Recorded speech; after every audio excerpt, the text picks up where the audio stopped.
हर रात जब हम सोते हैं हम अपनी चेतना खो बैठते हैं, पर क्या आपने कभी सोचा है उस समय हमारी आत्मा कहाँ होती है? क्या वह शरीर में ही रहती है या कोई रहस्यमय यात्रा पर निकल जाती है? नमस्कार दोस्तों, प्रश्न परिषद का चौथा प्रश्न इसी अदृश्य यात्रा से परिचित कराता है। शिष्य सोयायनी ने ऋषि पिपलाद से प्रश्न किया, हे भगवान, जब मनुष्य स्वप्न देखता है तब वह क्या देखता है, और जब वह गहन नींद में होता है तब आत्मा कहाँ जाती है? ऋषि उत्तर देते हैं, जब व्यक्ति स्वप्न देखता है तो आत्मा अपने ही मन में बनाए संसार में प्रवेश करती है। वह वही देखती है जो वह जागृत अवस्था में सोचता है, सुनता है, देखता है, जानता है। मन की कल्पनाओं का दृश्य बनता है स्वप्न। इसलिए स्वप्न में हम उड़ सकते हैं, भूतकाल में लौट सकते हैं या वो भी देख सकते हैं जो कभी हुआ ही नहीं। स्वप्न अवस्था में आत्मा शरीर से कुछ हद तक मुक्त होती है। जैसे चिड़िया अपने घोंसले से उड़कर इधर उधर जाती है फिर लौटकर वापस आती है, वैसे ही आत्मा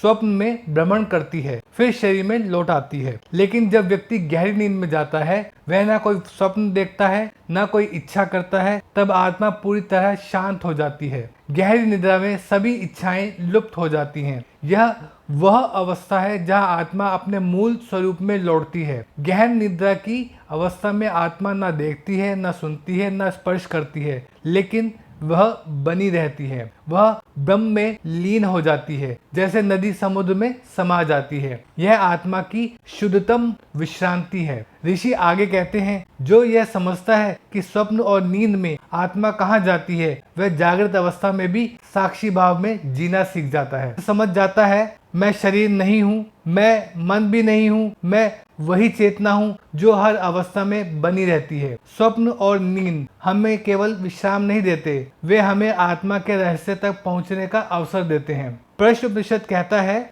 जो नींद को केवल थकावट का अंत मानता है वह आधा जीवन सोता है, पर जो नींद को आत्मा की वापसी समझता है वह हर सुबह नया जन्म लेकर उठता है। नमस्कार।